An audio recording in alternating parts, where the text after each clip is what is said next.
আমি অল্প সময় দুই একটা পয়েন্টের উপরে কথা বলবো। আমরা সকলেই দুনিয়ায় শান্তি চাই, ঠিক কিনা?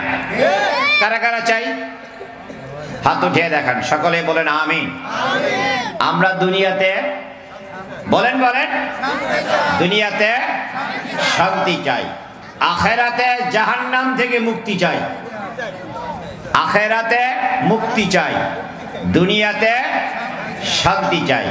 এই যে টাকা নিয়ে রাস্তা দিয়ে হাঁটতে পারি না, মেয়ে মানুষরা চলতে পারে না, তার ইজ্জত সম্মান কেড়ে নেবে বখাটে ছেলেরা, আছে না নাই?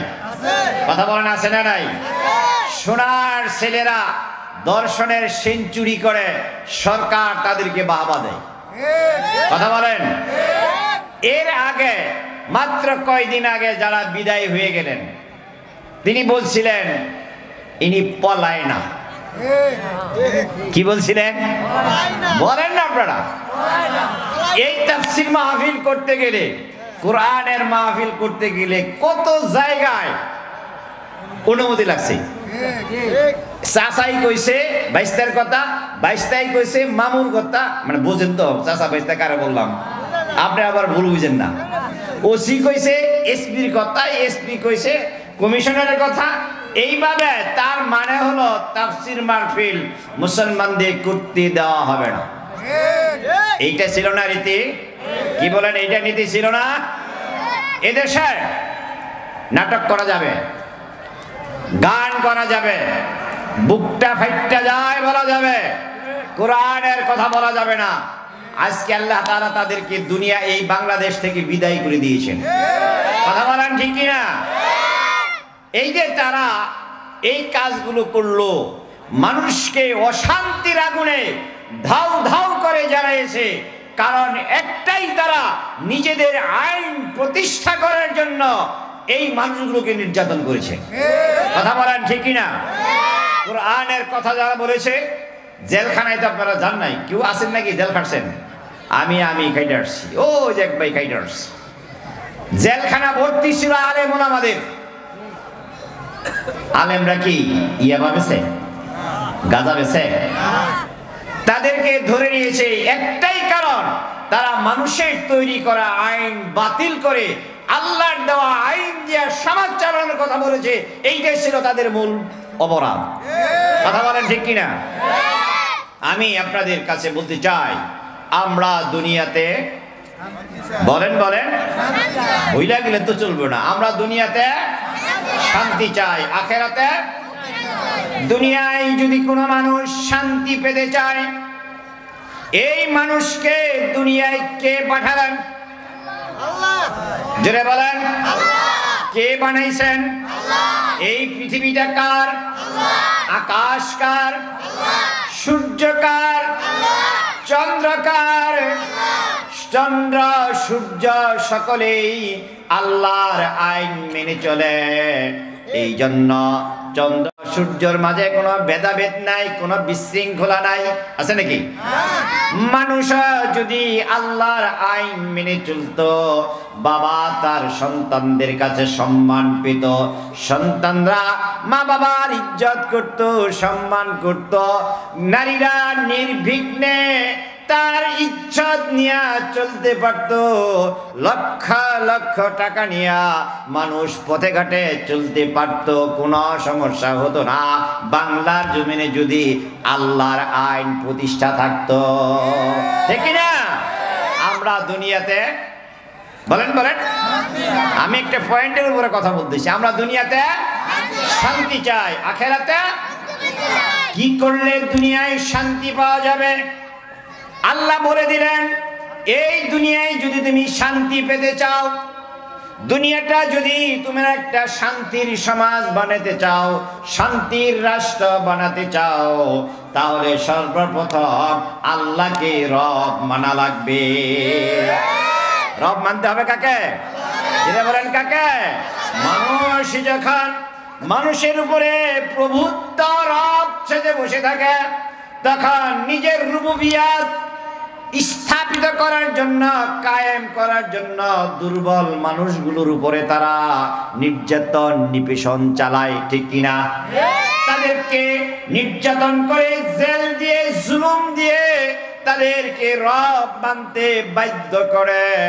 আর যখন আল্লাহকে মানুষ রব মানবে, তখন দেখা যাবে ধনী গরিব, রাজা প্রজা সমস্ত মানুষগুলো তাদের অধিকার নিয়ে চলতে পারবে, কোনো সমস্যা হবে না। যেহেতু এক আল্লাহর গোলাম সবাই, কাজেই মানুষের মধ্যে কোনো ভেদাভেদ সৃষ্টি হবে না, ঠিক কিনা? সম্মানিত ভাইয়ের আমার, কথা সংক্ষেপ করবো আমি। এক নাম্বার পয়েন্ট হলো রব কাকে মানতে হবে? যেটা বলেন কাকে? যারা মানুষকে রব নিজেদেরকে মানাইতে চায় তারা ফেরাউনের অনুসারী, ঠিক কিনা? তারা আবু জেহেলের অনুসারী, ঠিক কিনা? আবু জেহেল মরে গেছে, ফেরাউন মরে গেছে, নমরুদ চলে গেছে, কিন্তু তাদের নাতিপুতিরা আছে। কথা বলেন, তাদের নাতিপুতিরা আছে। তারা চায় আমাদেরকে রব মানতে হবে। ফেরাউন বলেছিল আনা রব্বুকুমুল আ'লা, আমি তোমাদের বড় রব। যে যত বড় জালেম ছিল, যে যত বড় জালেম ছিল, আল্লাহ তাআলা ওই জালেমকে তত ছোট্ট জিনিস দিয়া শেষ করে দিয়েছেন, ঠিক কিনা? আব্রাহা এত বড় জালেম ছিল, তিনি মুসলমানদের কাবাকে ধ্বংস করার জন্য এসেছিলেন। কাবা ঘর ধ্বংস করার জন্য আশা, এর চাইতে দুঃসাহস অন্য কিছু আছে? কত বড় দুঃসাহস! আল্লাহ এই আব্রাহাকে শেষ করে দিয়েছে ছোট্ট পাখি আবাবিল দিয়া। কি দিয়া? হজে গেছেন কারা কারা? হাতুড়িয়া দেখেন তো, কেউ গেছেন? আল্লাহু আকবার। দেখবেন এখনো কাবা ঘরের উপর দিয়ে কিছু কিছু পাখি উড়ে, ছোট্ট ছোট্ট পাখি, চড়ুই পাখি আছে না, চড়ুই পাখি। আচ্ছা মিয়া, আপনারে প্রশ্ন করি, এই যে ছোট্ট বাচ্চাটা, এই যে ছোট্ট বাচ্চাটা, এই বাচ্চাটা যদি একটা দাও দিয়ে আপনার কূপ দিবার যায়, আপনি কি দৌড় দিবেন? এই বাচ্চার দাওটা ধরা সহজ না। এই সেরার দাও দিয়ে কূপ দিয়ে আর কূপ নেব, একটু ধমক দিলেই হয়, থেমে যাবো। অথবা এই বাচ্চার দাও আপনার ধরা কোনো কঠিন কিছু। আর একটা জোয়ান মানুষ যদি দাও নিয়ে দৌড় দেয়, কি করবেন? দৌড় দিবেন না। আবাবিল ছোট্ট পাখি, এই ছোট্ট পাখি আব্রাহাকে ধ্বংস করার জন্য আসছে। তার মুখে একটা পাথর, দুই পায়ের মধ্যে দুইটা পাথর। পাখিটা কত বড় আর তার পাথরই থাকবে কত বড়? আমি কি বুঝাতে পারছি আপনাদেরকে? এই ছোট্ট পাখিটার এক একটা পাখির মধ্যে তিনটা করে পাথর। কয়টা? যেটা বলেন কয়টা? তিনটা করে পাথর। এই পাথরগুলো এই আব্রাহার বাহিনীর মুখের উপরে, মাথার উপরে, শরীরের মধ্যে পড়ে। পড়ার সাথে সাথে এই আব্রাহার বাহিনীগুলো নিস্তেজ হয়ে শেষ হয়ে যায়। এমন শেষ হয়ে যায়, আল্লাহ কোরআনে এসেছে কাআসফিম মা'কুল। আল্লাহু আকবার। নমরুদ আল্লাহর লগে ফাইট করব। কার লগে? আল্লাহ। বজরে বলেন আল্লাহর লগে ফাইট করব। ইব্রাহিম রে কয়, তোমার আল্লাহ কই থাকে? হাউনা, ওখানে থাকে। কথা সংক্ষেপ করতেছি। তোমার আল্লাহর লগে আমি যুদ্ধ করব। গাবার বুঝেন নাই? সে তীর মারে উপর দিকে, পৃথিবীর কেউ দেখে নাই, একজন দেখছেন, তিনি আল্লাহ। যেটা বলেন আল্লাহ। বলেন ও জিবরাইল, নমরুদের তীরটা একটু ধরে রক্ত লাগাইয়া দাও, রং লাগাইয়া দাও। রক্ত লাগাইয়া দিল, নিচে পড়ে গেল। ইব্রাহিমের সামনে যখন এই তীরটা পড়ে গেল, নমরুদ কয়, ইব্রাহিম তোমার আল্লাহ মুরব্বিদ কি? নাউজুবিল্লাহ বলবেন না? ইব্রাহিম বলেন, নমরুদ রে, তুমি জানো না আমার আল্লাহর কত বড় ক্ষমতা? তুমি জানো না, দেখো নাই, একটু পরেই বুঝবা। ইব্রাহিম চলে গেলেন। আল্লাহ রব্বুল আলামিন এই নমরুদের বাহিনীকে সাইজ করার জন্য বড় বড় কিছু পাঠাইছে নাকি? কি পাঠাইছে? জোরে বলেন কি পাঠাইছে? নমরুদকে শেষ করে দিলেন মশা দিয়া। এত বড় বাদশা শেষ করে দিলেন মশা দিয়া। আব্রাহাকে শেষ করে দিলেন আবাবিল দিয়া।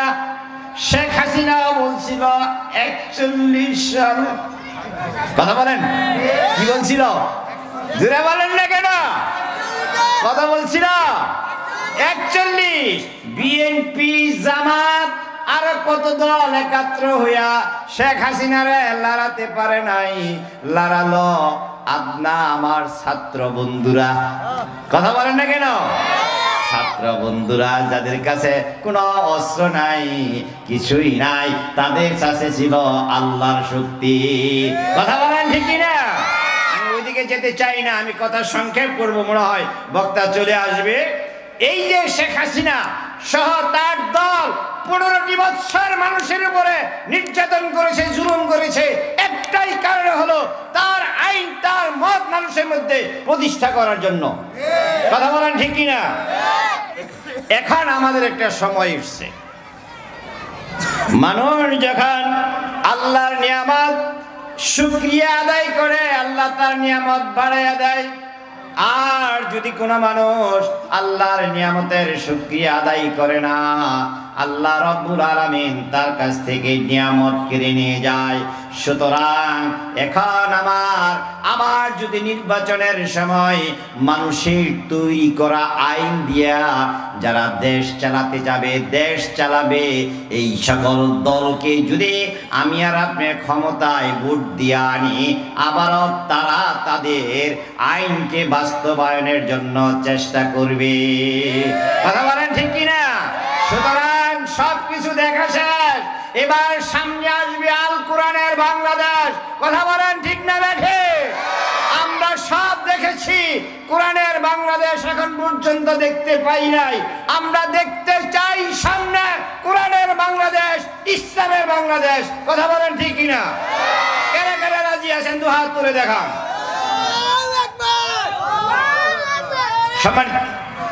সম্মানিত হাজিরিন, বলতেছিলাম দুনিয়ায় শান্তি চাই, আখেরাতে বলেন বলেন আখেরাতে মুক্তি চাই। এক নম্বরটা পাইলাম। এক নম্বর কি? এক নম্বর হলো আমাদের রব মানতে হবে। কাকে? যেটা বলেন কাকে?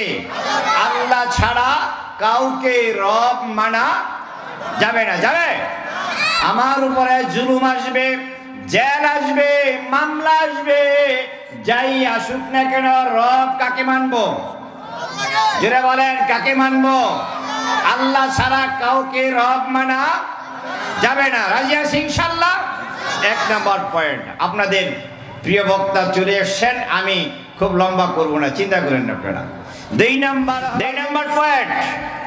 নম্বর পয়েন্ট হলো নেতা মানবো আমরা মুহাম্মাদুর রাসূলুল্লাহ। বলেন বলেন সাল্লাল্লাহু আলাইহি ওয়াসাল্লাম। নেতা কাকে মানবো? মুহাম্মাদুর রাসূলুল্লাহ। আল্লাহর রাসূলের আদর্শ যার মধ্যে না থাকবে তাকে আমরা নেতা মানবো? আমাদের দেশে আমরা নির্বাচন যখন আসে টাকা যায় বেশি দেয়, তারে ভোট দিই। কথা বলা ঠিক কিনা? আর এই নেতারা তখন 5 ওয়াক্ত নামাজ না 10 ওয়াক্ত পড়ে। কথা বলেন, নামাজ ওযু ছাড়াও পড়ে। আছেন এরকম? কথা সংক্ষেপ করছে। আরেকটা পয়েন্ট হলো, সেটা হলো আমার মধ্যে ইসলাম ছাড়া অন্য কোনো জিনিস আমরা মানব না। রাজি আছি? কথা বলেন। হ্যাঁ, একটুখানি বলে যাই, তারপরেই বুঝবেন কেরা কথাখানি রাজি আছি। আমাদের মধ্যে সংসারে, শুধু আমার পারিবারিক জীবনে, ইহুদি খ্রিস্টানদের কৃষ্টি কালচার ভর্তি। আছে না নাই? ছোট্ট একটা ধাক্কা দিয়া তারপর যেতেছি গা, ছোট্ট একটা ধাক্কা দিয়া যাই। কেউ কেউ গেলে গা কইবে কইয়া গেল। বিয়ে শাদী হয় না আমাদের দেশে? ছেলে বিয়ে দেই, মেয়ে বিয়ে দেই। ছেলে মেয়ে বিয়ের মধ্যে এই যে বিয়ের আগের দিন 10 জন 15 জন অবিবাহিত মেয়া, বিবাহিত মেয়া হলুদ কাপড় পরে মাথার চুলগুলো শ্যাম্পু লাগাইয়া গায়ে হলুদের জন্য যায়, এটা কি মুসলমানের? কথা বলেন, এটা কি মুসলমানের? মুসলমানের না। আমরা বলেছি যে ইসলামের বিপরীত যা আছে আমার থেকে বাদ দিব। আমরা পারবো? কারা কারা পারবো? আল্লাহ তৌফিক দান করেন, সকলে বলেন আমিন।